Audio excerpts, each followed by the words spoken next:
from one of our sister stations, Fox 5 in New York. There is no way I resign. A defiant Governor Andrew Cuomo spoke to reporters amid growing calls for him to step down. State Senate Majority Leader Andrea Stewart-Cousins, a Democrat, called for his resignation. Assembly Speaker Carl Heastie, also a Democrat, did not go quite that far. I think it is time for the governor to seriously consider whether he can effectively meet the needs of the people of New York, Heastie said. I was elected by the people of the state. I wasn't elected by politicians.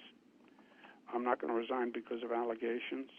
The premise of resigning because of allegations is actually anti-democratic. The governor spoke shortly after two more women accused him of sexual harassment. Karen Hinton, who worked for Cuomo when he was Secretary of the Department of Housing and Urban Development, told the Washington Post that in 2000, he summoned her to his hotel room and gave her a, quote, intimate embrace that she described as, quote, very long, too tight, too intimate.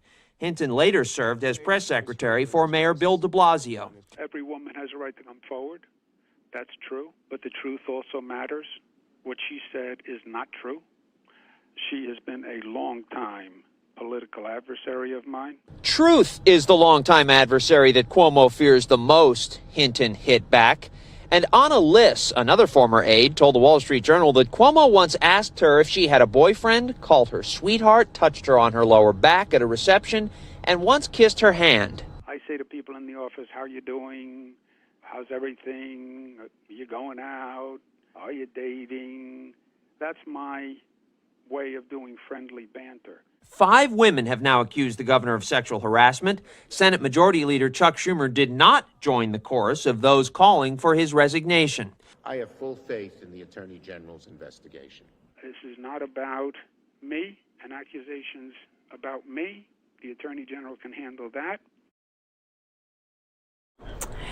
And we're going to talk about who is calling for his resignation now. I'm going to bring in Brian Yennis of Fox News. Brian, we've talked back and forth about this investigation with Governor Cuomo, and it seems that things are changing every single day. But who is telling him he should be stepping down from his position as New York governor?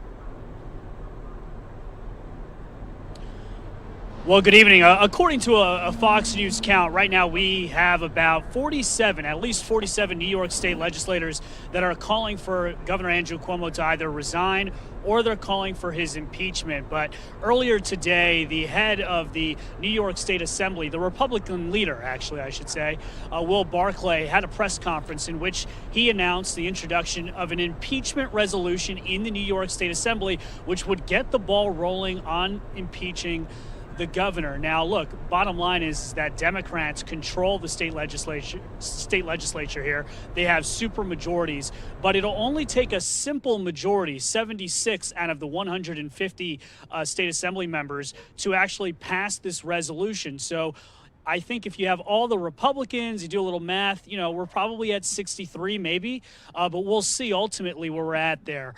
So you can see that there is pressure being applied. You have Republicans that are saying to Democrats, essentially put your money where your mouth is. If you're talking about the governor resigning and you're talking about how he's not fit for office, well, then vote for impeachment.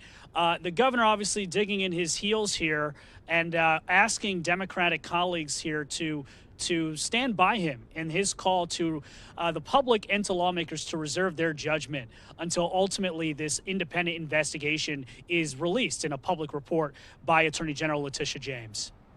Yeah, I mean, at the very end of that story, we were talking about how Chuck Schumer is standing by the governor's side. Is there anyone else who's standing by his side? Yeah, it's interesting that you played that, and I heard Schumer today reiterate that he wants to wait for the investigation. And frankly, the governor invoked Schumer's name and also Senator Kirsten Gillibrand of New York and Hakeem Jeffries, the congressman from New York, and even White House Press Secretary Jen Psaki in that telephone press conference yesterday saying, look, they believe also that the investigation needs to be completed before people decide to push for resignation or to judge him in either way. So you can see that while there is a turn here with state Democratic leadership turning their back on the governor, you have the Senate Majority Leader, Andrea Stewart-Cousins, calling on him to resign. ultimately the top Democrats in Washington, D.C. are still waiting for that investigation to be done. They're not quite there yet.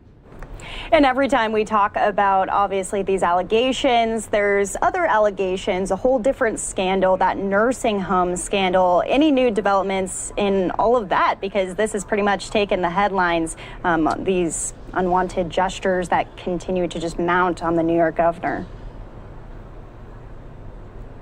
Yeah, and it's been frustrating for the nursing home victims' families who have been talking about this subject for months and months and months, and then it finally got into the news recently, and then all of a sudden the sexual harassment allegations came out. But ultimately, the New York Times and the Wall Street Journal reporting from Friday still stands. Cuomo's people are saying that it does not. But that reporting that essentially justifies why the FBI is reportedly investigating the administration for covering up COVID-19 nursing home death toll data still is really front and center on everyone's mind. There hasn't been much movement on that we know of, only that there is just more proof that seemingly in the reporting of the Times and the Wall Street Journal backs this notion that the administration took deliberate acts to hide this data at a time when Governor Cuomo, by the way, was pushing his book on how he, helped bring New York through the pandemic midway through said pandemic.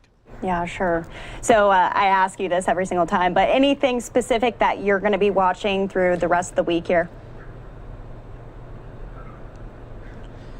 Yeah, I think we need to see, obviously, if another shoe drops, if there is another allegation. I don't know, if that'll be enough for them to move for impeachment. I do think ultimately it's my guess that they will wait for the results of this investigation, despite the calls for impeachment. I think there's only been one other governor who's ever been impeached in New York. So I would count on, if you're a betting person, as of tonight, that I think that they do wait for this investigation to be done. Attorney General Letitia James did announce the lead attorneys for that independent investigation, which includes the former Manhattan acting district attorney June Kim, who, by the way, prosecuted New York Congressman Anthony Weiner and also put behind bars Cuomo's former top aide and campaign manager Joseph Picocco. So there you go. We'll see.